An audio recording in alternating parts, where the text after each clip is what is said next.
March 13. தலைப்பு தயை. தன் வாயை ஞானம் விளங்க திருக்கிறாள், தயையுள்ள போதகம் அவள் நாவின் மேல் இருக்கிறது. நீதிமொழிகள் 31:26. சுயத்தை மேற்கொண்டு வெற்றி அடையக்கூடிய மகத்தான பணியில் நமக்கு மிகவும் அதிகளவில் உதவி தேவைப்படும் இடத்தில் நம் ஒவ்வொருவருக்கும் தேவன் உதவி செய்வார்.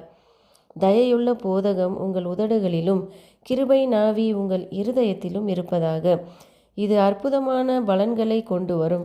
நீங்கள் மென்மையானவராகவும் அனுதாபமிக்கவராகவும் பட்சமானவராகவும் இருப்பீர்கள். இந்த பண்புகள் அனைத்தும் உங்களுக்கு தேவையாகும். பரிசுத்த ஆவியானவர் ஏற்றுக்கொள்ளப்பட்டு உங்கள் குணத்திற்குள் கொண்டு வரப்பட வேண்டும். அப்பொழுது உங்கள் குணமானது பரிசுத்த அக்கினியாக இருந்து தேவனிடத்திற்கு எழும்பும் தூபத்தை கொடுக்கும். கடிந்துரைக்கும் உதடுகளிலிருந்து அல்ல, மாறாக மனிதர்களின் ஆத்துமாவுக்கு நோய் தீர்க்கும் மருந்தாக இருக்கும். உங்கள் முகம் தெய்வீக சாயலை வெளிப்படுத்தும். காயப்படுத்துகிற, குற்றம் காண்கிற, புடமிடப்படாத அல்லது கடுமையான வார்த்தைகள் எதுவும் பேசப்படக்கூடாது. இது அந்நிய அக்கினியாகும். மேலும் இது நம்முடைய எல்லா ஆலோசனை சங்கங்களிலிருந்தும் நம் சகோதரர்களுடனான அனைத்து தொடர்புகளிலிருந்தும் வெளியேற்றப்பட வேண்டும்.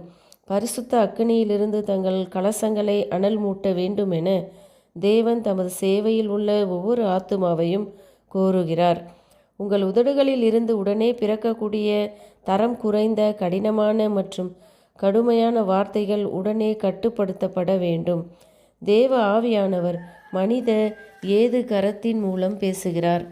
கிறிஸ்துவின் குணத்தை நோக்கி பார்ப்பதன் மூலம் நீங்கள் அவருடைய சாயலுக்குள் மாற்றப்படுவீர்கள். கிறிஸ்துவின் கிருபை மட்டுமே உங்கள் இருதயத்தை மாற்ற முடியும். அப்பொழுது நீங்கள் கர்த்தராகிய இயேசுவின் சாயலை பிரதிபலிப்பீர்கள். நாம் தேவனைப் போல் தூய்மையாகவும் பரிசுத்தமாகவும் மாசற்றவர்களாகவும் இருக்க நம்மை அழைக்கிறார்.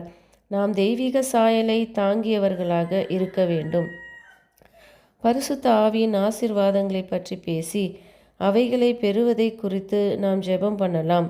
ஆனால் மனித முகவர் தேவ ஆவியானவரால் கிரியை செய்யப்படாதவரை அவன் அவரை பெற்றிருக்கவில்லை என்பதை வெளிப்படுத்துகிறான். ஆவியானவர் நமது குணத்தை தெய்வீக சாயலுக்கு ஒப்பாக வணைந்து வடிவமைக்கும் போது ஒளியின் பிள்ளைகளுக்கும் இருளின் பிள்ளைகளுக்கும் இடையே ஒரு குறிப்பிடத்தக்க வித்தியாசம் இருப்பதை உலகிற்கு சுட்டி காட்டி, நாம் பேசுகிற ஒவ்வொரு வார்த்தையிலும் நாம் செய்யும் ஒவ்வொரு செயலிலும் எவ்வித சந்தேகமும் இன்றி அவர் வெளிப்படுத்தப்படுவார். பரிசுத்தவான்களுக்கு ஒரு விசை ஒப்புவிக்கப்பட்ட விசுவாசத்திற்கு நாம் உறுதியாய் நிற்க வேண்டும் என்று கர்த்தர் விரும்புகிறார்.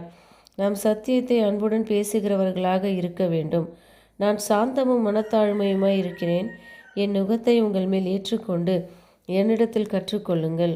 அப்பொழுது உங்கள் ஆத்துமாக்களுக்கு இளைப்பாறுதல் கிடைக்கும். என் நுகம் மெதுவாயும் என் சுமை லகுவாயும் இருக்கிறது என்று நம் மாபெரும் போதகர் கூறுகிறார். ஆமேன்.